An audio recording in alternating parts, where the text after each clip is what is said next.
Go live. It is time to go live. Good morning. Good morning. Happy Tuesday, May 20th, 2025. So that would be 5/20/2025. Is that right? May 20th, 5/20/2025. Okay. That's what we're doing. For all you numerologists out there, I'm sure it means something to somebody. What it means to us is it's Tuesday. It's another day to get those job applications out. And that's what we do here. We hang out on the stream and chat about what goes on in tech and what goes on in the job market. And I am your pal to spend time with while you're getting out those job applications. That's why I created this stream. My name is Keith. I've been a professional developer for over 30 years, and I am streaming live Monday through Friday at 9 a.m. Central Standard Time from Austin, Texas. And I do that 5 days a week and have done it 5 days a week since the beginning of the year. Coming up on the end of our 5th month doing this. It's a bit of a commitment. And what else? There was something else I wanted to say. I don't remember. But here we are. Again, we do two things. We look at job numbers and we look at the news. And three things, we answer questions. If you got any questions, throw them in the chat. If you have any questions about working in tech, about what the job market looks like, about the job market, what the job market's going to look like, about what working in tech is going to look like, I have a question or two for you. I hang out on LinkedIn a lot during the day. Feel free to connect with me on LinkedIn. If there is a question that you don't feel super comfortable asking on the live stream, I'm happy to respond to a DM over LinkedIn. So feel free to hit that QR code on the screen and connect with me. I'm always looking to grow my network of tech folks. I have been primarily a programmer for the last 30 plus years. I've had some jogs laterally to be an entrepreneur, build some products and try and get them out in the world. So I've got a variety of experience.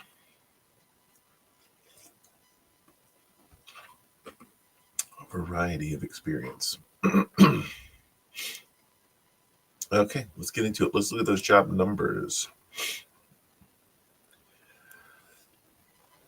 All right, so when we look at the last 7 days, we'll see that it's been flat. It's roughly been flat. Maybe it went up a little bit in the last 24 hours. Maybe there's a trend that we can cross our fingers and start to see. But if we look out back at the last 6 months, we'll see that 6 months ago, heading into December, things were, 30% higher than they are right now. They started to peak around the holidays. But since the first of the year, since the inauguration, things have been flat. And since the talk of tariffs and the actual tariffs, things have been down even more. So not great news for us in the job search. But if we look back a year, that gets rid of any kind of seasonal differences. And we'll see that we were a little bit above the average this time last year, and now we're a little bit below the average this time this year. So again, we'd like to see those numbers up, but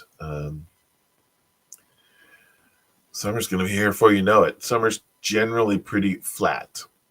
These numbers that we're seeing right now are just a little off what they normally would be throughout the summer. So we're hoping, fingers crossed, that things turn around a little bit and we, at a minimum, get back up to where we were last summer. But we'd like to see all this tariff stuff resolved, all the bill, the budgetary stuff resolved, and some runway to growth. We'd like to see that. We'd like to see some lower interest rates. We'd like to see some buffer against inflation. All of that would be nice. It would give companies a little bit more leeway, a little more comfort to start to grow, to start to add headcount, to add new products, new features. They do not feel comfortable to do that right now.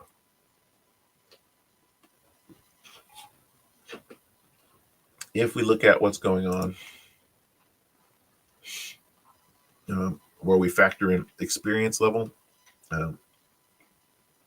I've only been collecting this data since the first of the year, so we'll see that it starts out very low. And similar to those numbers we were just looking at, it gets, there's some volatility in it, but it's roughly flat until the tariffs kick in, and then we see that dip, which we're climbing out of right now. This blue line represents all JavaScript jobs, so that's indicative of where the web industry is going. The red line is remote JavaScript jobs, which is, of course, more important because wherever you are, you can apply for those jobs. If we look at senior experience level breakdowns, senior level is in yellow, the entry level is in blue, and mid level is in red. All these numbers have been relatively flat. Again, more volatility in that mid-level range, but it's been sort of climbing back to the mean. When we look at just remote jobs themselves, what we see is senior level and entry level have been pretty stable, but there's been a downward trend on mid-level remote roles. And if we look at the last week or so, we're seeing, the numbers dip a little bit for entry level too, which makes sense. If you're going to be hiring mid-level and entry-level developers, they've not got a proven track record that they can kind of manage their own time, that they can hit their deadlines. And so get them in the office where a manager can keep a better eye on them until they've sort of proven themselves, and or they can spend more time around more experienced developers to grow. That's typically what we would imagine they would be thinking. Again, I do spend time on LinkedIn for work, but they've got a nice news feed that I like to hit every morning. It's not the only place I get news. Most of the news I get comes to my email inbox because I follow a number of newsletters and other businesses that curate news on different topics like AI, like robotics, like data science, like web applications, like CSS, like the like. And I get those sent to my email inbox so I can kind of stay current on what's going on in our industry. I would certainly encourage you to do the same.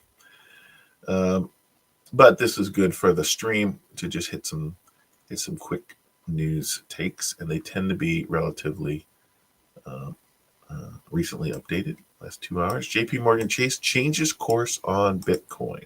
Well, JP Morgan Chase's Investors Day was widely viewed as an audition for potential successors to CEO Jamie Dimon. The biggest headliner of the day was not who, but what? Bitcoin. Dimon, a longtime critic of the cryptocurrency market, announced that the bank will soon allow clients to buy the blockchain asset. Notably, though, the bank won't offer custody of Bitcoin, but the announcement was nonetheless greeted as a sign that it's becoming a mainstream investment vehicle. Dimon intends to step down in the coming years. So yeah, that's interesting. I'm not sure how that works. I don't follow the crypto world very closely, but I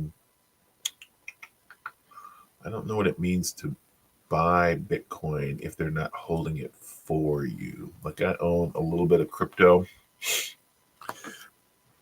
not even 1% of my savings or investments are in crypto. I have a very small amount, but I use Coinbase and I purchase it through them and they hold it for me. So I don't know how that works. In a stunning evolution of institutional crypto adoption, Jamie Dimon announced that the banking giant will soon permit clients to purchase Bitcoin, though the bank won't custody the assets. This represents a remarkable shift. Dimon, famously skeptical of Bitcoin, has repeatedly criticized it over the years, yet market dynamics and client demand have clearly influenced the strategic pivot. Not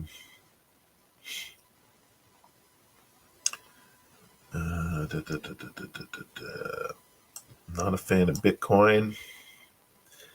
Do announcement. Yeah, I don't know. I was in a convenience store, grocery store. It's like bigger than a convenience store. You could buy real fruit and stuff in there, but it wasn't a full grocery store. It was like some funky little hybrid that was not too far from my house that opened up, and they had a little ATM over in the corner, and it said "Buy Bitcoin" on the screen, and I was like, "What? What? Buy Bitcoin from an ATM?" So they're going to dispense Bitcoin? They're not going to dispense Bitcoin. It's not a physical thing. So what do you put your wallet in there? You enter your wallet, and then I don't understand what the heck is that? I did not spend any time looking. I just saw that on the screen. I was like, that does not make any sense to me. I do not understand that. And I don't care enough to understand that. All right. Apple Fortnite standoff continues. The maker of Fortnite has filed a legal motion to pressure Apple to restore its game to the App Store globally. Epic Games alleges Apple deliberately punished, quote unquote, it by shutting it out of its iOS storefront, removing access to more than 1 billion iPhone and iPad customers. An Apple official will now be required to appear in court if service is not reinstated by May 27th. The pair have been at odds for years. Separately, SAG-AFTRA is suing Epic over an AI voice Darth Vader character. I don't know why those are in the same story. That does not track, but yeah, I saw this last week because they won the court case for Fortnite. Was like they won, and they're like, all right, Apple, you gotta not take that 30%. And everybody was like, yay. And then they were like, all right, we won't take your 30%. We won't take anything. You're out. Boom, kick to the curb. I don't play Fortnite. I've never published an app on the Apple App Store. So I don't have a whole lot of eyeballs into what the details is there other than the stories that I read.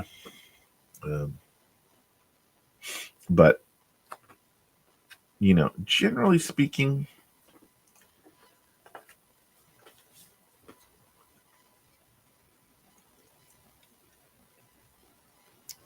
I think about it like this. If it's essentially an affiliate program. If I send you a client, you're a plumber, and I am sheetrock person or whatever, and I'm installing some sheetrock, and they're like, "Hey, I need a plumber," and I go, "I got the guy for you. Here's this plumber that I trust. I've worked with him for years. He's a good dude. He's gonna do you okay. He's not gonna cheat you." And that person comes to you, and we've got a deal worked out that I get 10% on the deal, and you go and redo a bathroom or whatever plumbers do, and you make $2,000 on it, and I kick you $200. That's great. That's a good deal, right? Like, I did the work. I found a client for you. You didn't have to spend any money on advertising. You didn't have to, uh, develop the customer yourself. It just shows up on your doorstep because you've made a relationship. That's great. And normally you would pay money for advertising. You pay money for salespeople to go out and do outbound calls or whatever you're going to do. And so that money was saved. And so that money can be redirected into somebody who has just gifted you a client, essentially, right?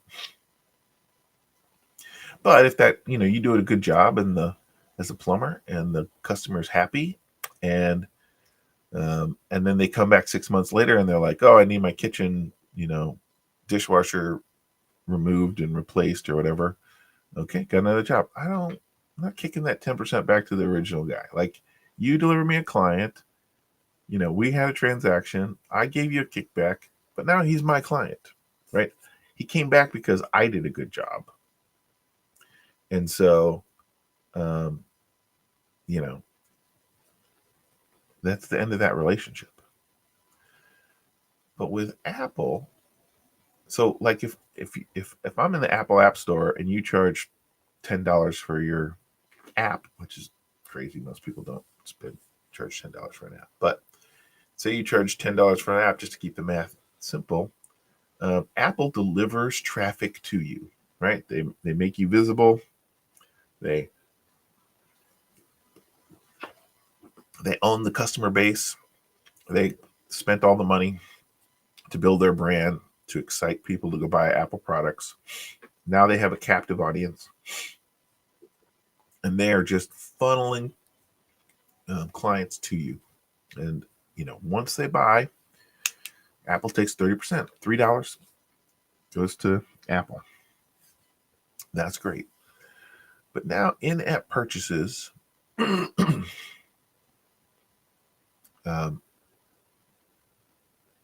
are a different kind of thing, right? Because again, somebody comes to the place, Apple has done all that development. Now they're on your platform. If your application sucks, they're not going to give you any more money. It's your job to prove to them that there's value there, right? And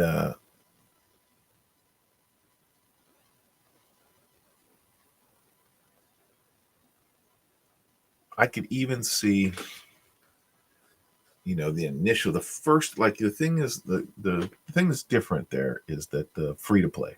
Like, if that were the case, then everybody would just be like, free to play, but then there's an upgrade price. So then Apple would never make any money. So, like, the first charge that the customer gives you, Apple should get 30% of that. Whether it's when they buy the app or if they get the free app and they make the upgrade. But after that, I don't think they need to get their hands in that mess. I don't think so. Because there is a benefit. All these app builders are creating, an environment that it is the additive feature. Like, if there were no apps on the phone, people would be less likely. If there were all the app developers decided, we're just going to go with Android, we'll just not put our stuff on the Apple platform, a certain number of people would be like, wait, I just lost all this functionality, and all that functionality is over on Android? Well, I guess I'm switching to Android.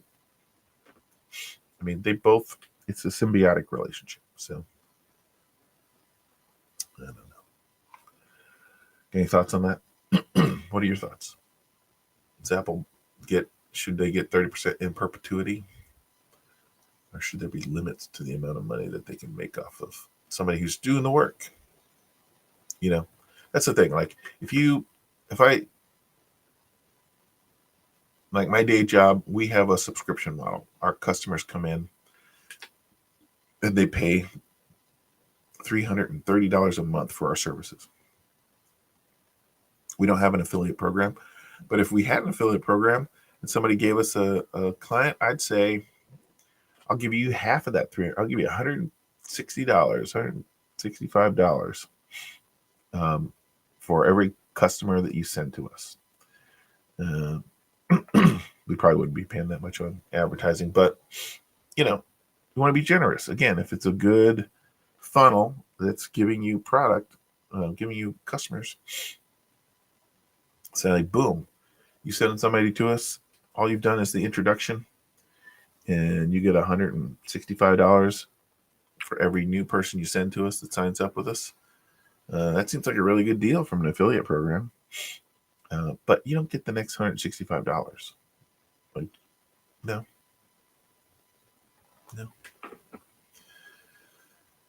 It's tricky. Navigating all this stuff is tricky. Home Depot. I was just at Home Depot last night, as a matter of fact. They say they won't raise their prices in response to tariffs. CFO Richard McPhail says, noting that more than half of the company's products are sourced within the United States. The home improvements chain reported its first quarter results Tuesday, topping sales estimates, but missing on earnings for the first time in 5 years. Though spring is usually Home Depot's peak season, many customers have been putting off big, pricey home improvements, turning instead to less costly seasonal projects such as gardening. Yeah, they're gardening. Saw another report a couple of weeks ago. Their gardening centers are blowing up, just going crazy. And in my own household, I will say anecdotally, this was the first year that we had a garden in 10 years. Like, it's been a long time. But my son just got a wild hair around Christmas time that he wanted to have a garden this year. And my wife was like all in with him. So they planted a bunch of fruits and vegetables in a garden. And plus my wife has been going crazy buying different plants and sprucing up the backyard, making it very friendly to bees and hummingbirds and the like. So that's been kind of fun. And since I'm not doing any of the work, I just get to enjoy it. That's nice. I like it. Of course, the heat of the summer's not here. We're in Texas here, and although it's felt a little like summer last week, we got into triple digits. The worst is yet to come. So we don't have a whole lot of summertime in the backyard. Once the heat gets up there around triple digits or above, AC feels good. It feels good to be inside. Yep. Home Depot won't raise its prices. That's interesting. I did not know that most of their stuff is sourced from the United States. That is interesting. I did not know that. Klarna loss widens amid IPO. Klarna, the leading online payments company, first reported its first quarter net loss that widened to $99 million from $47 million a year earlier amid an uptick in customers failing to repay loans on time. Customer credit losses jumped 17% to $136 million in that period. The Swedish company, which puts its planned U.S. IP on hold last month, also plans to rehire customer service agents after replacing them with AI chatbots. Oops. CEO said he wants to ensure that a human is available to talk to customers. Yeah, I mean, that's one of those things where, I mean, there's always going to be a role for chatbots in the triage. Because customers come to you for many different reasons. Sometimes it's just a simple, I need to get my password reset, or I need to some basic information about your services, a chatbot's going to be perfectly fine for that. But if if you're in the loaning business and your clients have got some health emergency and they're struggling with their payments, they're already under a bunch of stress, right? The people who are reaching out to them are in a bad way. If they were in a good way, they wouldn't need to reach out to them. They'd just be paying on time. And so, if you got people who are emotionally at the end of their rope, they do not want to talk to a chatbot. That is extra. If I could put myself in their place, that would be insult to injury right there.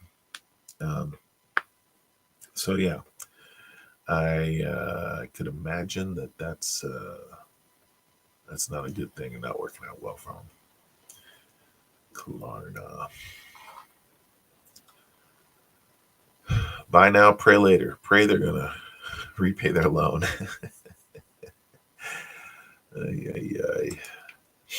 What do we got here? The Tesla CFO out-earns most CEOs. It pays to be the Tesla C-suite, while the EV maker has famously battled in and out of court to defend Elon Musk's $56 billion pay package. The conference chief financial officer is similarly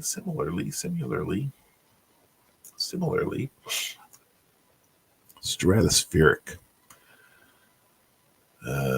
I'm struggling with that name.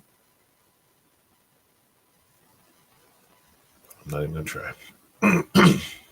The CFO, that name doesn't even tell me if it's a man or a woman. I'm not familiar with that name. Earned $139 million last year, the highest amount paid to a CFO since modern reporting began in 2006. Taneja, I'm guessing, assumed the CFO role in late 2023. In the first quarter of 2025, Tesla's net profit fell 71%. Yeah. Paid more than any CEO in India, received $139 million. What's remarkable is that up to 9 years ago, he was just a manager at PwC and then began his meteoric rise at Tesla.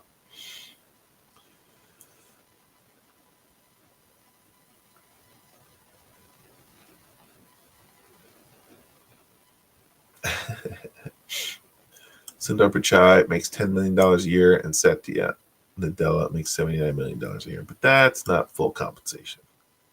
Both of those guys are making a lot more than that. He was working at Price Waterhouse 9 years ago. And he worked at Price Waterhouse for almost 17 years. Wow.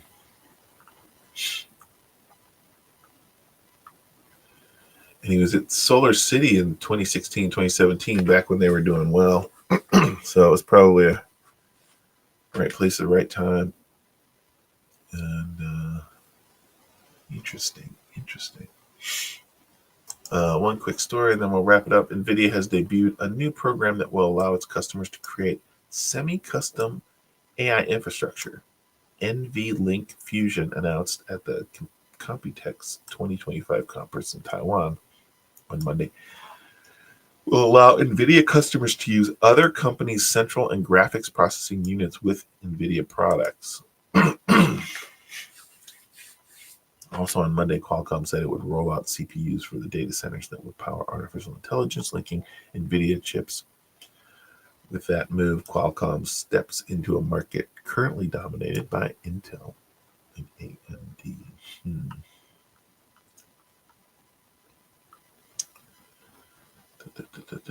Very excited about this opportunity. Okay, we done did it. We hit the high points. And we will be back in 23 hours and 30 minutes, as it were. You guys have a great Tuesday. We will see you bright and early